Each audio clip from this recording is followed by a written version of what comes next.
Kisah Sang Penakluk. Lanjut lagi, jangan lupa like, komen dan share cerita ini ke media sosial yang sahabat punya. Terima kasih. Bab 350-352. Apakah Anda menginginkan perkelahian geng atau duel? Kevin Ye tidak pernah menyangka bahwa hal seperti itu akan benar-benar terjadi selama pesta perayaan. Namun sejujurnya, Zhang Qianyu dapat dianggap sebagai karakter kelas atas dalam hal kelas 11 di tahun kedua sekolah menengahnya. Meskipun dia tidak dapat dibandingkan dengan Mia Fang dan Lin Sailing, dia masih cukup cantik. Kalau tidak, bagaimana mungkin Grandmaster Gulong mengatakan bahwa wanita, terutama wanita cantik, adalah sumber masalah? Di pintu masuk kamar mandi, ada dua orang pria tidak senonoh yang sedang merokok dan menatap nakal ke arah Zhang Qianyu, yang dipaksa ke sudut oleh mereka. Hehe, aku benar-benar tidak menyangka akan bertemu dengan gadis secantik itu setelah makan. Aku benar-benar menjadi kaya. Adik perempuan, jangan takut. Kami bukan orang jahat. Kami hanya ingin berteman denganmu. Zhang Qianyu menatap kedua orang ini yang memiliki wajah bajingan yang tertulis di seluruh wajah mereka, dan masih tidak mengakui bahwa dia bajingan. Dia sangat takut suaranya bergetar saat berkata, "Kalian berdua, jangan ke sini." Kedua orang itu tertawa tanpa malu dan berkata, "Baiklah, teriak saja. Apa kau tahu tempat ini milik siapa? Gadis kecil, bahkan jika kau berteriak sekuat tenaga, tidak akan ada yang peduli padamu." Salah satu dari mereka terkekeh, wajahnya tidak menunjukkan rasa takut, sementara yang lain mulai menyerang, cakar jahatnya sudah terjulur ke arah Zhang Qianyu. "Gadis kecil, ayo, bermainlah dengan saudara-saudaramu. Mereka pasti akan mencintaimu." "Tidak. Jangan tarik bajuku. Tolong. Tolong." Zhang Qianyu hanyalah seorang siswa, dan seorang gadis. Kapan dia pernah melihat pemandangan seperti itu? Namun, kedua pengganggu itu tampaknya tidak peduli. Mereka sama sekali tidak tampak takut. Sebaliknya, mereka merasakan semacam kesenangan yang tidak biasa. "Teriak saja, gadis kecil, teriak saja. Semakin kau berteriak, semakin bahagia kita." "Hehe, Mingzi, bentuk tubuh gadis kecil ini tidak buruk. Kurasa dia paling tidak deh. Kurasa tidak. Bagaimana kalau kita berdua memeriksanya di tempat? Itu juga yang kumaksud, hehe." Kedua orang itu mengelilingi Zhang Qianyu dari kiri dan kanan, dan keempat cakar gunung Anlu sudah terentang ke arah Zhang Qianyu. Pada saat itulah suara tegas terdengar dari belakang mereka, "Hiacin, lumpuhkan mereka berdua." "Baiklah." Mereka berdua dengan cepat menoleh, tetapi sebelum mereka bisa melihat apa yang sedang terjadi, sebuah bayangan muncul dan mencengkeram lengan Mingzi. Mingzi bahkan tidak memiliki kekuatan untuk membalas sebelum dia merasa lengannya dibelenggu oleh rantai besi dan tidak bisa bergerak. Dari mana datangnya bocah bau ini? Kalian para lelaki tampan ingin menjadi pahlawan dan menyelamatkan si cantik lelaki. Lainnya segera bereaksi dan sebuah pisau buah yang berkilau muncul di tangannya. Dengan ekspresi yang ganas, pisau buah di tangannya bergoyang ke kiri dan ke kanan, dan langsung menusuk ke arah Howard Zhang. "Yo, kau masih bermain dengan pisau, kau menentang surga." Howard Zhang mendengus, ekspresinya penuh penghinaan. Ia mendorong lelaki bernama Liang Zi, yang sama sekali tidak bisa mengendalikan telapak tangannya. Ia menabrak pisau buah itu, menyebabkan darah mengalir keluar. Ming Zi menjerit dan menendang kaki temannya. Bulu ayam, apa yang kau lakukan? Kau tidak melihat bahwa itu tanganku?" Bulu ayam juga tercengang. Ketika ia melihat darah, ia merasa senang dengan dirinya sendiri. Namun, ia tidak pernah berpikir bahwa ia akan dapat mendaratkan pukulan di telapak tangan temannya. Orang ini benar-benar dipermalukan. "Baiklah, Hiacin, berhentilah bermain-main. Usir kedua orang ini gelombang." Howard Zhang terkekeh dua kali.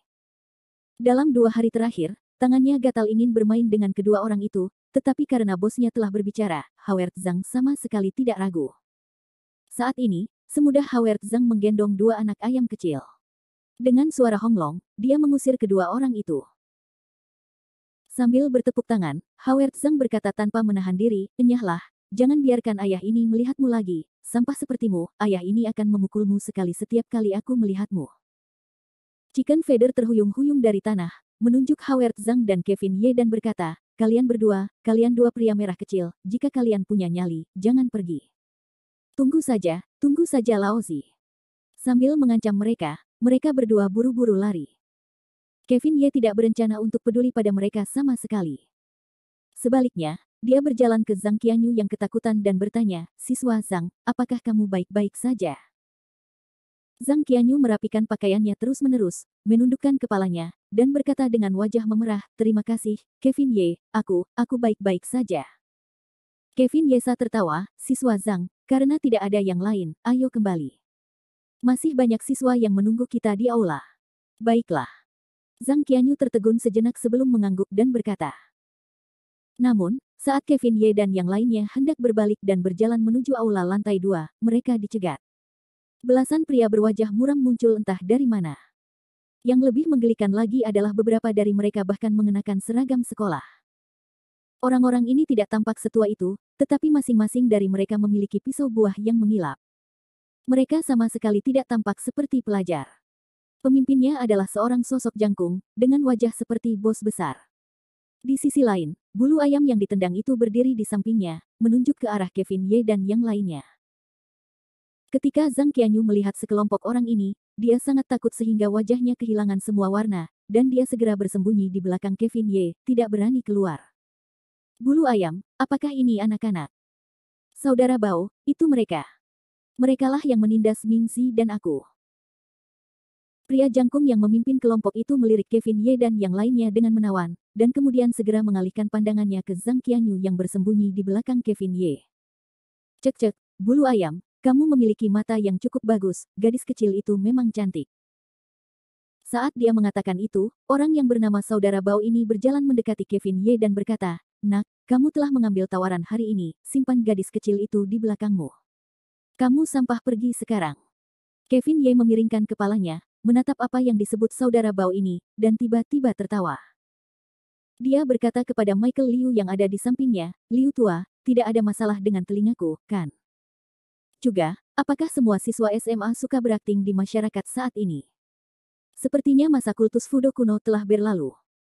Michael Liu tertawa, "Kakak ipar, kamu bahkan tidak tahu ini, orang-orang ini dari Universitas Gunung Berapi, bukan siswa SMA." "Universitas Gunung Berapi, apa-apaan itu?" Kevin Ye bertanya dengan rasa ingin tahu. "Itu sekolah teknik. Itu tempat yang mirip dengan yang di Lansiang." "Oh, jadi begitu. Kalau begitu, kurasa mereka pasti koki profesional. Kalau tidak, mengapa masing-masing dari mereka membawa pisau buah?" Kevin Ye menggoda tanpa kendali. Pria jangkung yang disebut kakak Bao sangat marah sehingga wajahnya berubah menjadi hijau dan merah. Apa yang kalian gumamkan? Apakah kalian semua tuli? Tidakkah kalian mendengar apa yang dikatakan Bao Ge? Saudara Bao kita menunjukkan belas kasihan yang besar. Jika kau tidak keluar dari sini, kami akan menusukmu dengan 180 lubang.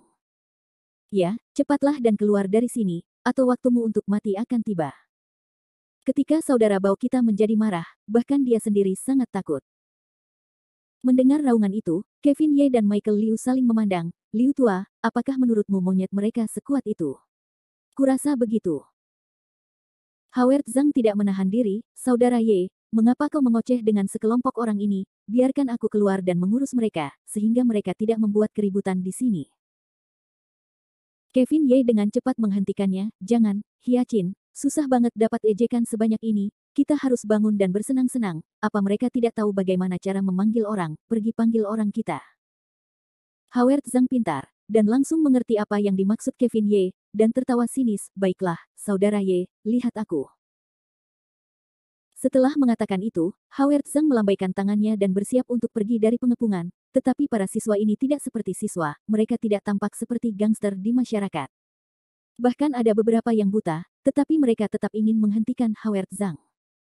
"Cepat, hentikan anak ini, jangan biarkan dia pergi."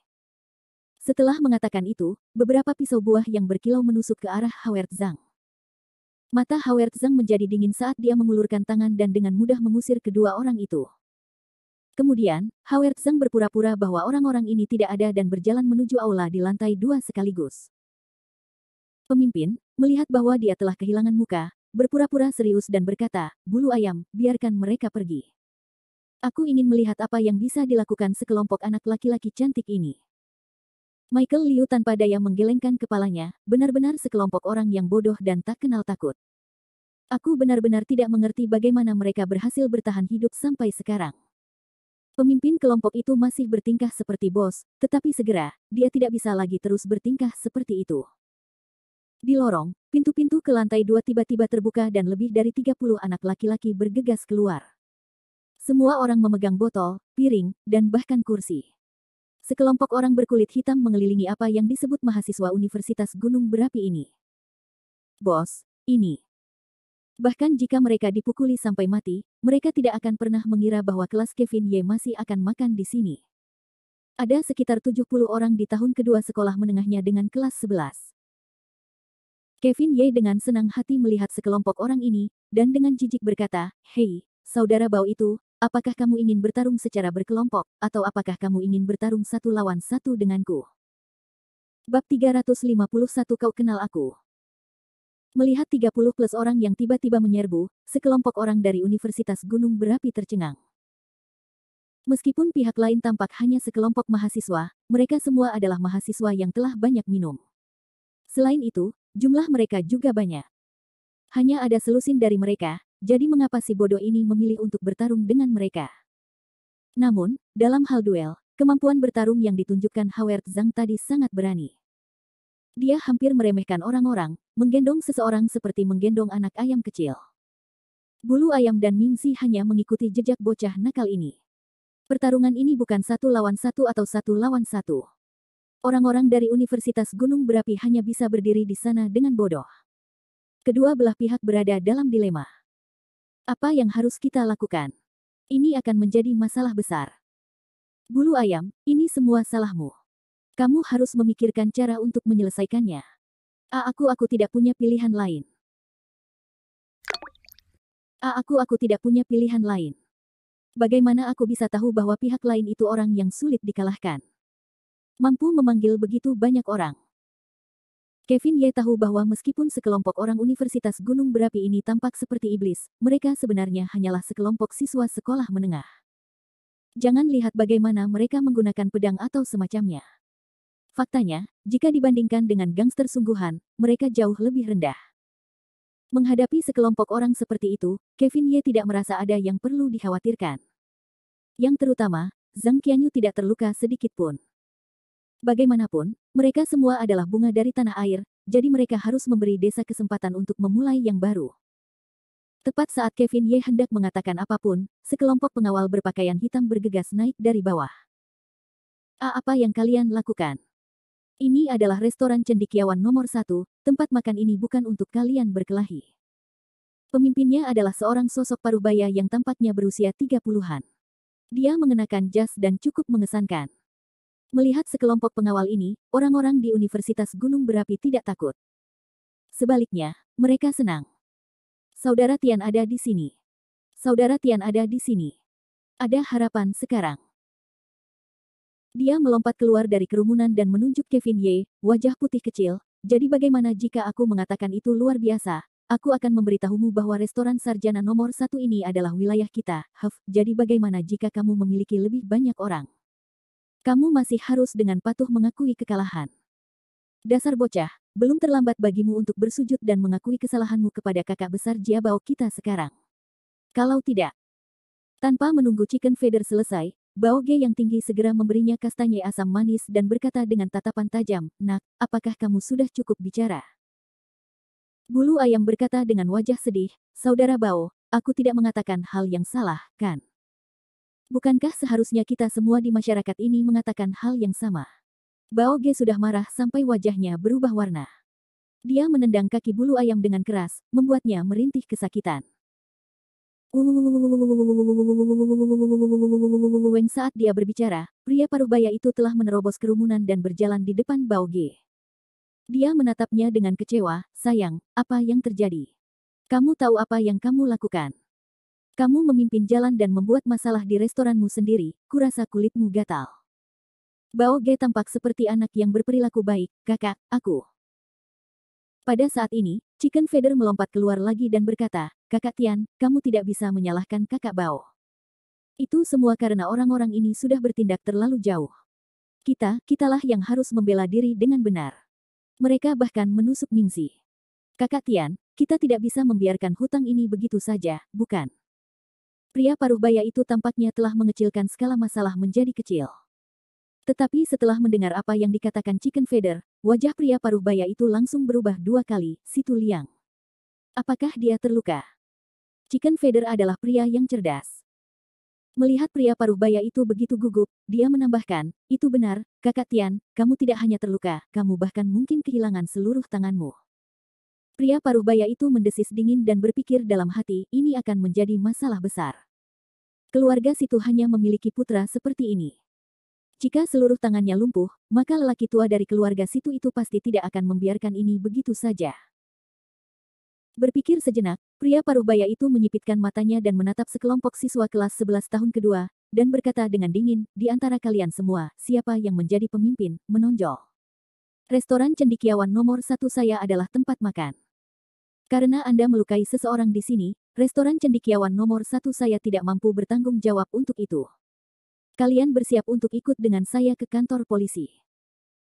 Mendengar bahwa mereka akan pergi ke kantor polisi, semua siswa tahun kedua tercengang, lagi pula, mereka semua hanya siswa, tidak ada yang ingin pergi ke pengadilan, jadi semua orang melihat ke arah Kevin Ye. Adapun rambut ayam itu, melihat bahwa pria paruh baya itu telah melangkah maju untuk membantunya, dia mulai pamer sekali lagi. Sambil memegang sebatang rokok di mulutnya, ia bersorak gembira sambil melihat ke arah segerombolan mahasiswa di hadapannya. Pada saat ini, sesosok tubuh yang bungkuk keluar dari kerumunan kelas 11 di tahun kedua sekolah menengah atas. Ia mengenakan rok panjang hitam yang indah yang memperlihatkan punggungnya, dan tampak sangat cantik dengan riasannya. Bulu ayam dan sekelompok orang Universitas Gunung Berapi semuanya tercengang, dan bahkan pria paruh baya itu tercengang selama beberapa detik. Orang yang keluar dari kerumunan itu tidak lain adalah Cindy Qin. Cindy Qin menyapu matanya ke arah pria paruh baya itu, dan berkata dengan tidak sopan, saya guru mereka, Cindy Qin. Setelah itu, Cindy Qin menunjuk ke arah Chicken Feather dan sekelompok orang, lalu bertanya kepada pria paruh baya itu, Anda adalah orang yang bertanggung jawab atas restoran sarjana nomor 1, kan? Karena saya sudah bilang ingin pergi ke kantor polisi, saya akan segera menelepon polisi. Saya benar-benar ingin melihat apakah masih ada hukum kerajaan di dunia ini.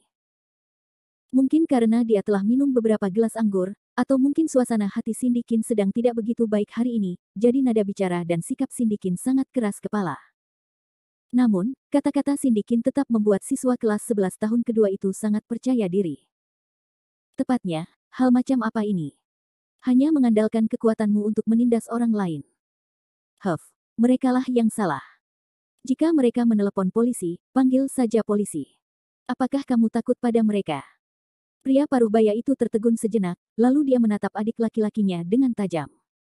Bao Ge menundukkan kepalanya sepanjang waktu, tetapi tidak berani berbicara. Bulu ayam itu sekali lagi berdalih, omong kosong, kita semua warga negara yang taat hukum, bagaimana mungkin kita menggoda gadis-gadis tanpa alasan? Kamu bahkan seorang guru, kamu hanya memfitnah kami. Jika kamu berkata seperti itu, maka tunjukkan buktinya. Sekarang setelah semuanya berkembang ke titik ini, bulu ayam itu hanya bisa menolak untuk mengakuinya. Cindy Qin sangat cemas sehingga matanya hampir memerah. Apa, kamu tidak bisa mengeluarkan bukti apapun, kan? Jika kamu tidak bisa mengeluarkan apapun, maka jangan bersikap brengsek. Berhati-hatilah untuk tidak menuntutmu karena fitnah. Wajah bulu ayam tampak puas, tatapannya sengaja atau tidak sengaja menyapu dada Cindy Qin. Kevin Ye jelas melihat dari samping bahwa orang bernama bulu ayam ini adalah yang terburuk di seluruh pertandingan. Dialah yang memulai semua ini, dan orang-orang lainnya hanyalah kecap asin. Memikirkan hal itu, Kevin Ye menatap Howard Zhang dengan penuh arti, dan Howard Zhang segera mengerti apa yang dimaksudnya. Dia menganggukkan kepalanya, lalu dengan gembira berjalan keluar dari kerumunan, dengan langkah lebar berjalan di depan bulu ayam. Chicken Feather waspada terhadap Howard Zhang, saat melihat Howard Zhang tiba-tiba muncul di depannya, dia dengan cemas mundur beberapa langkah. Apa yang coba kamu lakukan? Aku peringatkan kamu, dengan begitu banyak orang yang menonton, jangan bertindak gegabah. Howard Zhang tertawa dingin, aku tidak ingin melakukan apapun, bukankah kamu bilang kamu menginginkan bukti? Aku, ayahmu, akan menunjukkan kepadamu apa itu bukti. Saat dia mengatakan itu, Howard Zhang mengayunkan tinjunya, dan dengan suara, boom, tinjunya langsung mendarat di wajah Chicken Feather, segera mengubah salah satu matanya menjadi mata panda. Howard Zhang tidak punya niat untuk berhenti. Saat dia mengayunkan tinjunya, dengan suara "peng" lainnya, bulu ayam beserta tubuhnya berubah menjadi panda. Melihat itu, pria paruh baya itu segera bergerak untuk menghentikan mereka. Dengan sekejap, dia pergi ke samping Howard Zhang dan menarik tinjunya, dan berteriak, "Berhenti, berhenti, apakah kamu tahu apa yang kamu lakukan? Jika kamu berani bergerak lagi, aku akan menyuruh seseorang mengusirmu." Howard Zhang terkejut sesaat, tetapi ketika dia merasakan kekuatan tangan pihak lain, Howard Zhang benar-benar menjadi bersemangat tanpa alasan. "Oh, kamu masih memiliki beberapa trik di balik lengan bajumu. Usir aku ingin melihat apakah kamu memiliki kemampuan untuk melakukan itu." Saat dia mengatakan itu, tatapan Howard Zhang menyapu para pengawal di sekitar dari restoran cendekiawan nomor 1 yang ingin mencobanya, dan tertawa, "Tentu saja, aku harus mengingatkanmu dengan itikat baik bahwa kamu sebaiknya membuat telur ubi jalar busuk di bawah tanganmu itu tidak naik. Mereka adalah orang normal, mereka tidak akan mampu menahan tinjuku." Setelah mendengar apa yang dikatakan Howard Zhang, pria paruh baya itu terkejut. Bahkan saudara Bao juga tiba-tiba membuka matanya dan menatap Howard Zhang dengan tidak percaya. "Jadi kamu adalah seorang praktisi, tidak heran kamu begitu sombong. Namun, tempat di mana keluarga Ouyangku berada bukanlah tempat di mana kamu dapat bertindak sesuka hatimu dan bertindak sesuka hatimu." Kemarahan pria paruh baya itu langsung muncul. Namun, setelah pria paruh baya itu memperkenalkan dirinya, Kevin Ye dan Michael Liu tertegun sejenak dan saling memandang. Akhirnya, Kevin Ye berkata kepada Howard Zhang, "Hyacin, kembalilah." Saat dia berbicara, Kevin Ye berjalan ke depan kelompok itu dan berdiri di depan pria paruh baya itu. "Apakah ini tanah milik keluarga Ouyang? Siapa Tuan Ouyang Chang Feng bagimu?" "Kurang ajar, nama kakekku juga kamu." Pria paruh baya itu mengikuti suara itu dan menoleh, dan hendak memarahinya, tetapi ketika dia melihat senyum Kevin Ye yang tampan dan menawan, dia langsung kehilangan kesabarannya.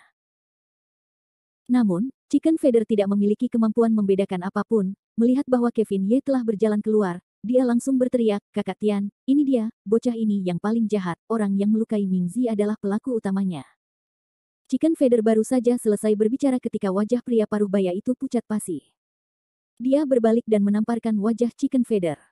Pukulan ini jauh lebih kejam daripada 2 pukulan Howard Zhang. Dia telah langsung membuat Chicken Feather kehilangan arah.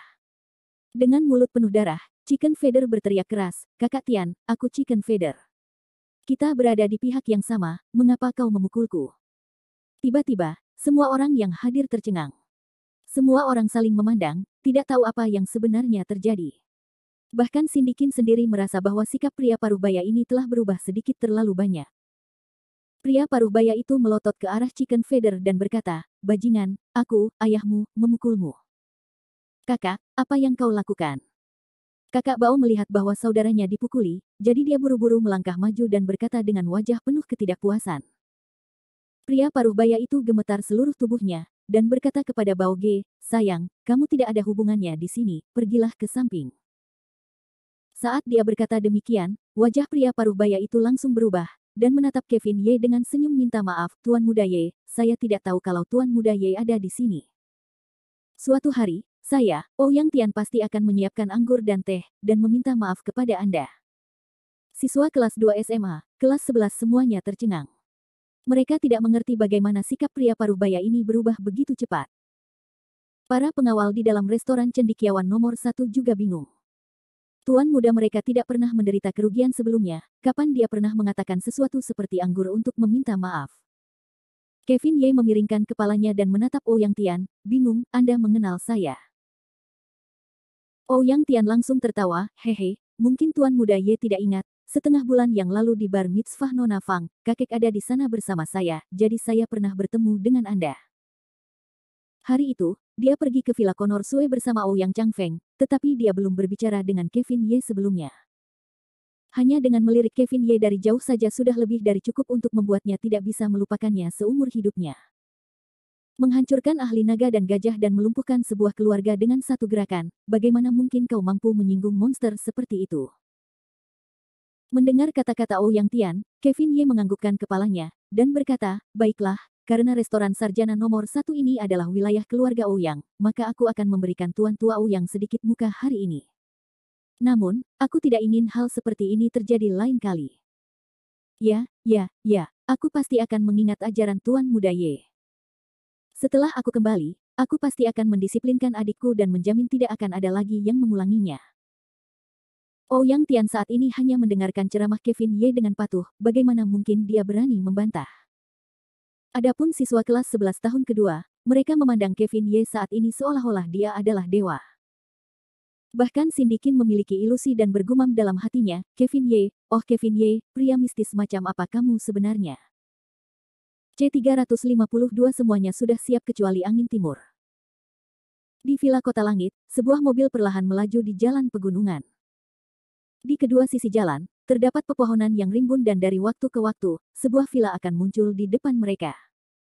Villa-villa ini dipisahkan oleh banyak ruang dan dipisahkan oleh hutan yang rimbun. Strukturnya mirip dengan Villa Pegunungan Starmon, tetapi jauh lebih luas daripada Villa Pegunungan Starmon. Di kereta, Michael Liu mendesis dingin, tidak heran kota langit ini begitu percaya diri untuk mengatakan bahwa ia dapat membangun rumah mewah berkelas lebih tinggi daripada Villa Pegunungan Star Moon and Half. Lingkungan di sini memang tidak buruk. Hehe, apa yang dikatakan Tuan Liu sangat benar, kota langit kami dibangun menurut pola Feng Shui dari seorang raja bangsawan kuno. Tidak peduli seberapa besar villa itu, atau jarak antara villa dan villa itu, semuanya dirancang dengan cermat untuk memastikan bahwa pengguna kami akan mendapatkan pengalaman terbaik. Orang yang berbicara tidak lain adalah manajer Kota Langit, Liang Sucheng. Hari ini adalah hari ketiga sejak Kevin Ye membeli rumah, jadi menurut kesepakatan mereka, rumah besar seluas 5.000 meter persegi di puncak gunung itu sudah melambai ke arah Kevin Ye. Karena itu, pagi-pagi sekali, Kevin Ye memanggil Michael Liu dan Howard Zhang untuk melihat rumah itu bersama-sama. Tuan Ye, apakah ini saudaramu? Liang Sucheng duduk di kereta, menatap si kecil yang tertidur nyenyak di pelukan Kevin Ye, dan menyanjungnya. Kevin Ye tertawa acuh tak acuh, manajer Liang, ini adikku. Liang Sucheng langsung terkejut, dan menyapa, maaf, ini salahku, ini salahku. Tidak diketahui kapan Kevin Ye keluar dan suka menggendong si kecil di sisinya. Itu tampaknya telah menjadi kebiasaan dan hambatan. Howard Zhang juga melirik Kevin Ye sebelum bertanya dengan rasa ingin tahu, kakak Ye, si kecil ini sudah tidur lama. Apakah ada masalah dengannya? Kevin Ye terkekeh, jangan khawatir, dia baik-baik saja. Dia hanya sedikit mengantuk. Sejak ledakan di Wanda Square, si kecil itu tertidur. Tidak peduli seberapa keras Kevin Ye mencoba berbicara dengannya, dia tidak menunjukkan tanda-tanda akan bangun. Kevin Ye awalnya menduga bahwa si kecil itu telah mengalami kerusakan yang tidak dapat dipulihkan karena ledakan saat itu. Namun, Kevin Ye akhirnya tenang setelah dia memeriksa tubuh si kecil beberapa kali, karena tampaknya si kecil ini tidak benar-benar terluka, dan hanya tertidur. Meskipun mobil itu tidak terlalu cepat, mereka telah mencapai puncak gunung setelah beberapa saat. Hanya ada dua villa di puncak gunung. Kedua villa itu berdiri saling berhadapan. Ukurannya tampak sama, tetapi ada jalan pegunungan yang megah di antara keduanya. Di sisi kiri jalan pegunungan itu terdapat rumah besar yang baru dibeli Kevin Ye. Mobil itu melaju maju dan berhenti di depan villa itu. Setelah turun dari mobil, Howard Zhang dengan penasaran melihat ke atas dan ke bawah ke villa seluas 5.000 meter persegi itu, dan berseru kaget, ya ampun, rumah besar adalah rumah besar, bahkan pintunya begitu megah. Tidak tahu. Michael Liu mendengus pada Howard Zhang, seolah-olah dia sedang memandang rendah dirinya. Villa Kevin Ye tingginya 3 hingga 4 meter dan memiliki pintu yang murni terbuat dari gaya Eropa. Pintu itu tampak sangat megah. Ada juga lampu hijau yang berkedip di tepi pintu, sepertinya itu adalah kunci digital. Berdiri di depan Kevin Ye, Liang Sucheng buru-buru mengeluarkan beberapa kartu dari pakaiannya dan menyerahkannya kepada Kevin Ye. Tuan Ye, ini kartu pintu Anda, terimalah. Kevin Ye dengan lembut menerima kartu pintu itu, tetapi saat ini, dia tidak terburu-buru untuk memasuki rumahnya sendiri, dia malah berdiri di puncak gunung, melihat ke sisi lain. Kevin Ye berkata, manajer Liang, ini sepertinya adalah villa Gunung Bulan Bintang dan setengah tepat di depan kita. Setelah mendengar apa yang dikatakan Kevin Ye, Michael Liu juga dengan cepat bereaksi, saya tidak menyadarinya, tetapi mendengar apa yang Anda katakan, kakak ipar, sepertinya itu benar, iya. Liang Sucheng terkekeh, Tuan Ye benar-benar memiliki penglihatan yang bagus. Lumayan, yang menghadap gunung adalah villa Gunung Bintang Bulan dan setengah. Meskipun kita akan membutuhkan waktu setengah jam untuk pergi dari Villa Gunung Bintang Bulan dan setengah ke sana, sebenarnya hanya ada jarak sungai di antara kita. Berhenti sejenak, Liang Sucheng melanjutkan, awalnya, gunung kita juga dipilih oleh grup Bintang Bulan, tetapi selama pelelangan, grup kita menawarkan harga 2 kali lipat untuk membeli tempat ini, dan kita berada di timur, dan Villa Gunung Bintang Bulan dan setengah serta Villa Gunung Bintang Bulan dan setengah berada di barat. Yang lebih penting, gunung ini lebih tinggi satu kepala daripada gunung lainnya. Huhur, sepertinya kalian para pengusaha sangat memperhatikan hal-hal ini. Kevin Ye mengejek. Tentu saja, meskipun teori Feng Shui tidak dapat sepenuhnya dipercaya, itu adalah sesuatu yang ditinggalkan oleh leluhur lama, jadi kita juga harus mempercayainya. Kata Liang Sucheng. Kevin Ye mengangguk dan menarik kembali pandangannya, lalu berkata, baiklah, manajer Liang, jangan bicarakan ini lagi, mari kita lihat rumahku dulu. Baiklah. Kata Liang Sucheng, lalu dengan hormat berkata kepada Kevin Ye, Tuan Ye, silakan. Di bawah pimpinan Kevin Ye, kelompok itu langsung memasuki villa. Begitu memasuki villa, Howard Zhang sekali lagi tercengang, berpikir dalam hati, villa seluas 5.000 meter persegi ini memang tidak dibangun, bukankah agak terlalu mewah? Meskipun diukir dengan guratan-guratan yang bergerak seperti naga dan ular, kata-kata ini tidak cukup untuk menggambarkan keindahan villa ini.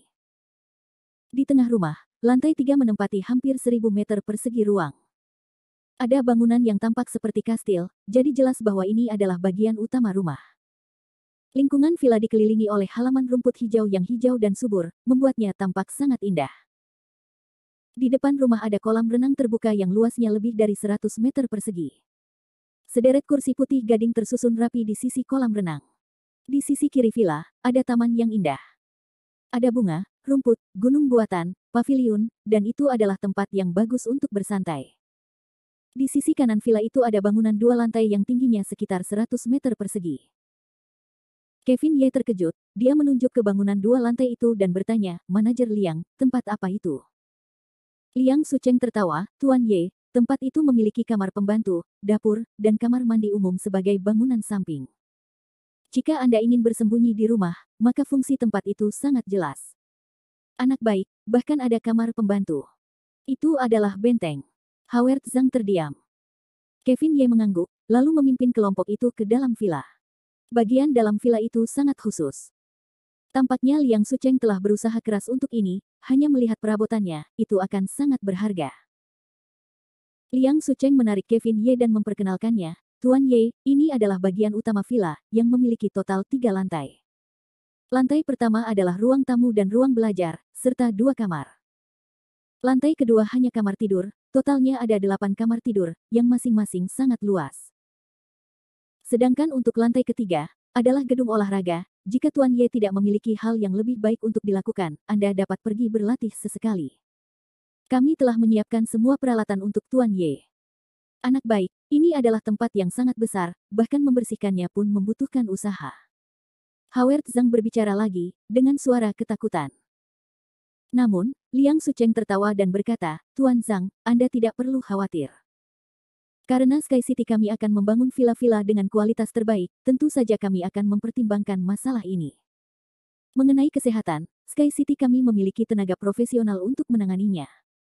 Tentu saja, jika Tuan Ye tidak puas dengan layanan kami juga dapat mengirim tim pembantu rumah tangga dalam jumlah besar ke villa Anda. Kita bahas nanti saja. Saya akan menelepon Anda jika perlu. Baiklah, Tuan Ye. Mengenai apakah akan membersihkan tempat itu atau tidak, Kevin Ye tidak mempertimbangkan pertanyaan itu. Begitu lagu satu nafas asal campuran Kevin Ye benar-benar memasuki level pemula, maka masalah-masalah kecil ini dapat diselesaikan dengan menggunakan teknik-teknik sederhana. Menoleh untuk melihat Howard Zhang dan Michael Liu, Kevin Ye tertawa sinis, apakah kalian berdua tertarik untuk tinggal di sini, biarkan aku menjadi rekanmu saja. Mereka telah menunggu Kevin Ye untuk mengatakan ini sejak lama. Michael Liu dan Howard Zhang mengangguk dengan sekuat tenaga, ekspresi gembira di wajah mereka. Karena kamu ingin tinggal di sini, lalu apa yang kita tunggu? Cepatlah dan pilih kamarmu. Tanganmu lincah, tapi terlalu lambat. Begitu Kevin Ye selesai bicara, Howard Zhang dan Michael Liu langsung menghilang dari posisi semula dan berlari ke atas dengan sekuat tenaga. Melihat punggung keduanya, Kevin Ye menyipitkan mata dan tertawa, lalu tersenyum pada Liang Sucheng, baiklah, aku sudah selesai melihat villa ini, manajer Liang, bisakah kau menemaniku melihat bagian belakang? Tentu saja boleh, ini kehormatan bagiku. Liang Sucheng berkata dengan tergesa-gesa. Keduanya segera meninggalkan villa dan mulai berjalan-jalan di sekitar taman di luar. Ditemani Liang Sucheng, Kevin Ye praktis berjalan-jalan di seluruh villa, berlari sampai kaki dan perut Liang Sucheng sakit, tetapi Kevin Ye tidak pernah lelah melakukannya. Sambil tersenyum tipis, Kevin Ye sudah memiliki pemahaman yang jelas tentang seluruh tata letak rumahnya sendiri, yang cukup penting untuk formasi susunan yang akan disiapkan di masa mendatang. Sambil berjalan di depan, Kevin Ye menatap padang rumput yang luas, dan sambil bergumam pada dirinya sendiri, jari-jarinya terus menghitung. Kevin Ye tersenyum tipis, Villa Lin Jiang, kiri Azure Dragon, kanan White Tiger, 5 elemen lengkap. Lalu, langkah selanjutnya adalah posisi kering, posisi kun, posisi dihapus, posisi api, dan posisi pemusatan. Hehe, aku merasa bahwa energi roh di sini cukup bagus, setidaknya lebih baik daripada Star Moon and Half Mountain Villa. Melihat gumaman Kevin Ye di depannya, Liang Sucheng sangat bingung dan tidak tahu apa yang dibicarakan tuan muda misterius ini. Namun, pada saat ini, suara gemuruh keras terdengar dari luar villa. Kedengarannya seperti suara truk.